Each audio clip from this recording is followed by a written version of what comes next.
नमस्कार मलेसी आज हाम्रो चर्चित टेलिभिजन कार्यक्रममा हामी नेपाली राजनीतिको विषयमा बहस गर्दैनौँ। आज हामी नेपाली चलचित्रको विषयमा पनि बहस गर्दैनौँ। आज हामी नेपाली हास्य व्यङ्ग्यको विषयमा बहस गर्दैछौँ। समग्र हास्य व्यङ्ग्यको स्थिति के छ? गाई जात्रा पनि आउन लागेको छ, तपाईँलाई थाहा छ। नेपालका चर्चित कलाकारहरूलाई ल्याएर म अन्तर्वार्तामा बहस गराउने गर्छु।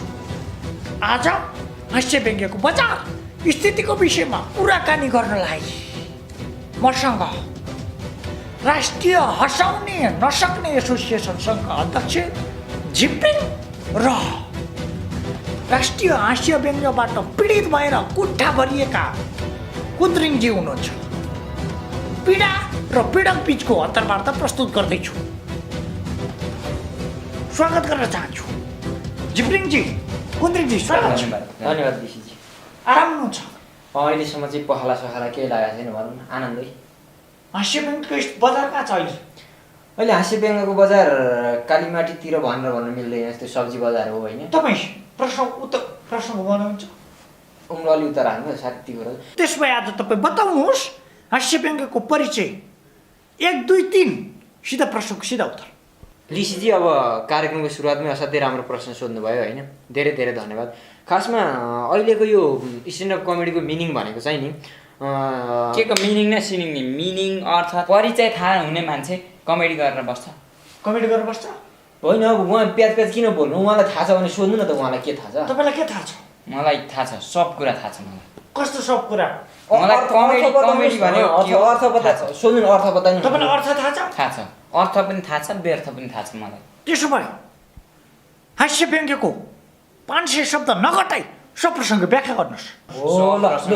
500 शब्द नघटाई। यो इन्टरभ्यू हो ऋषिजी, सुन्नुहोस्।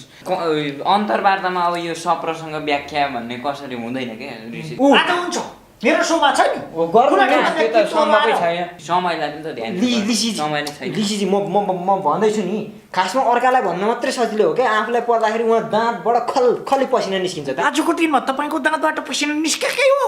आजको दिनमा कहाँबाट आउँछ पसिना बताउनुहोस्। उहाँ कहाँबाट आउँछ उहाँलाई सोध्नु न। कहाँबाट आउँछ? भन्दैछु त नि, प्याच बोलिरहनु पर्छ। उहाँको खासमा पसिनै निस्किनु नमिल्ने ठाउँबाट निस्किने हो क्या ऋषि। तपाईँ छाडा बोल्दै हुनुहुन्छ। कस्तो कुरा गर्नुभएको? यो भल्गारिटी हो कि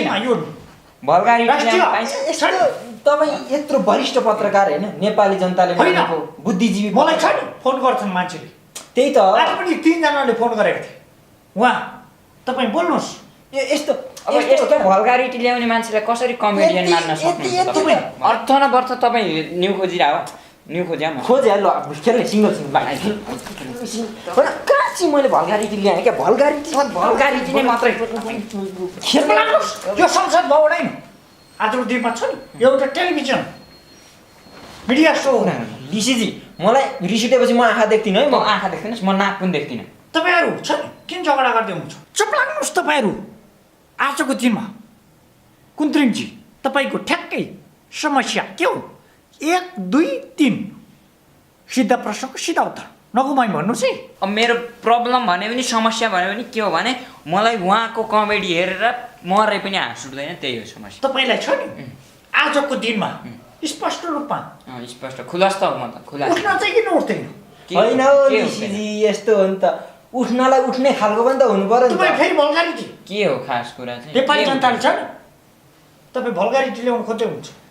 के उठेन भन्ने कुरा हो यो? हाँस क्या हाँस हो। यो हाँसलाई बिम्ब बनाएर उहाँले भल्गारिटी ल्याउनु यो बिम्ब प्रतिबिम्ब हो, कुखुराको डिम्बा के हो? तपाईँलाई डिप्रेसन भएको हुन सक्छ। हुँदैन हो। ल ठ्याक्कै त्यही हो। तपाईँले छ नि कन्टेन्टमा, मलाई धेरैजनाले छ नि तपाईँको आजको दिनमा कन्टेन्टमा समस्या छ भनेर ऋषिजी सोधिदिनुहोस् पनि भनेका छन्। यस्तो त्यो चाहिँ कमेडी विरोधीहरू हुन्छन्, जस्तै सत्ता पक्ष र प्रतिपक्ष जस्तै यो कमेडीको नि सत्ता पक्ष र प्रतिपक्ष। त्यसमा आजको दिनमा कतिजनाले ठ्याक्कै तपाईँको कार्यक्रमको विरोध गरेका छन्? अब त्यो त बताउनुहोस्। म प्राय जनताले जान्न चाहेका छन्। म विरोधको त वास्ता गर्दिनँ खासमा होइन। अब ढुङ्गा 1 जना 2 जना 5 जना विरोधको वास्ता गर्नलाई त उहाँको समर्थक पनि हुनु पर्यो नि। एउटा समर्थक ल्याएर के बोलेका तपाईँ विरोधी समर्थक छ? तपाईँ विरोधी कसरी हाम्रो समर्थक हुँदैन? तपाईँ समर्थक नभएको यति माया पाइन्थ्यो। यो माया पाएको मान्छे मुद्दा लाग्छ फेरि। रेकर्ड छ सबै क्यामेरा झिप्रिङजी आजको दिनमा तपाईँ नेपालको कल्चर मान्नुहुन्छ होइन अब यस्तो छ नि त नेपालको संस्कार म मान्छु होइन अब नेपालको कल्चर चाहिँ त्यही अब कहिलेकाहीँ यसो भ्याएका बेलामा मान्छु संस्कार मान्छु आजको दिनमा मलाई बहस गर्न जनताले आग्रह गर्छन् संस्कृतिको विषयमा कला साहित्य बस गरौँ त मैले भल्गारिटी ल्याएकै छैन मैले भल्गारिटी ल्याएको छु भनेको र आजको दिनमा एउटा कमेडी गर्नुहोस्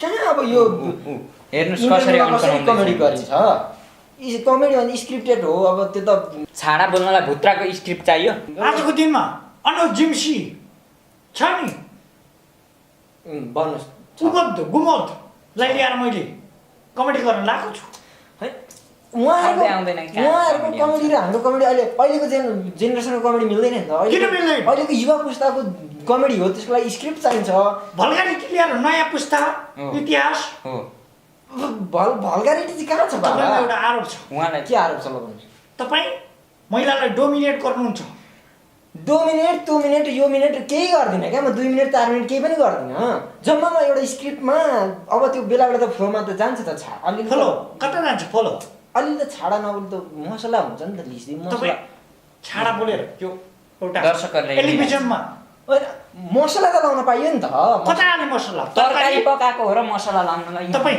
मेरो अरू नबोल्नुहोस् क्या तपाईँ किन नबोल्नु? लोकतन्त्र बोल्नु पाउने अधिकार छ। एक दुईचोटि हानेको भए पनि हुन्थ्यो भनेर म भन्दिनँ म पक्राउनुहोस् उसो भए एकपल्ट खसाउनुहोस् नमस्ते म जिप्रिङ म यहाँ हँसाउन आइरहेको छु यार हाँस्दैछ हाँस्दैन हाँस ओइ हाँस्दैछ हाँस्दैनस् म भनिरहेको छु क्या हाँस्दैनस् ध्यान दे हाँस भनेको हाँस्दैनस् हाँस भने सुन्दैनस् हाँस ओइ हाँस्दैछ हाँस्दैनस् भेट्ला चाहिँ फेरि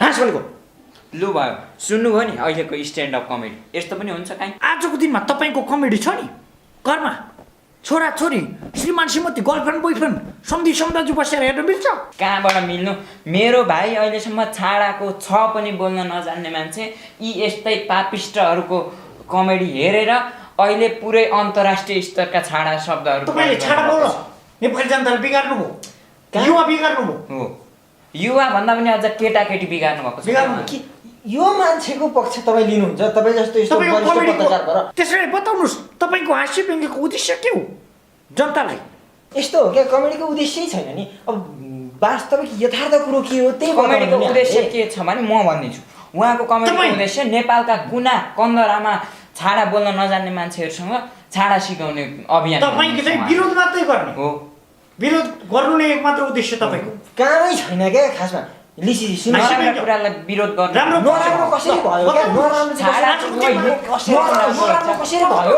छाडा चाहिँ कसरी उहाँको राम्रो हास्य हुन्छ? व्यङ्ग्यको राम्रो पक्ष बताउनुहोस् नेपाली जनतालाई उहाँको हास्य व्यङ्ग्य नै हुँदै होइन छाडा बोल्नु भनेको हास्य व्यङ्ग्य हुँदै होइन क्या छाडा बोल्न सिकाउँदै हुनुहुन्छ यस्तो क्या लिसी तपाईँ बुझ्नु न उद्देश्य उद्देश्य भनेको समाजमा जे छ त्यही चित्रण गर्ने यथार्थ चित्रण देखाउनु नै हाम्रो उद्देश्य हो क्या त्यो उद्देश्य त्यही हो नि यथार्थ चित्रण भनेको तपाईँले हाम्रो किन उद्देश्य विरोध गर्नुभयो बताउनुहोस् उहाँको त जागिरै त्यही हो क्या कमेडी छैन बल्गारिटी मात्रै छ। भल्गारिटी विरोध गर्नु। भल्गारिटी होइन, हाम्रो उद्देश्य पनि हाम्रो उद्देश्य पनि छ क्या। हाम्रो उद्देश्य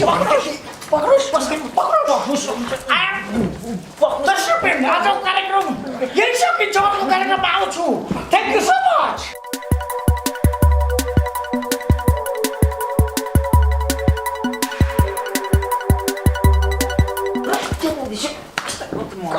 कस्तो उद्देश्य गयो अब आनन्द भयो होला हेर यत्रो नाटक नगरेसम्म त जता जान चाहन्छन् भनेर जनताले जानुन् कि नजानुन् सोधे पारेर शीतलै बनाउँथ्यो नि अब ढुक्क भयो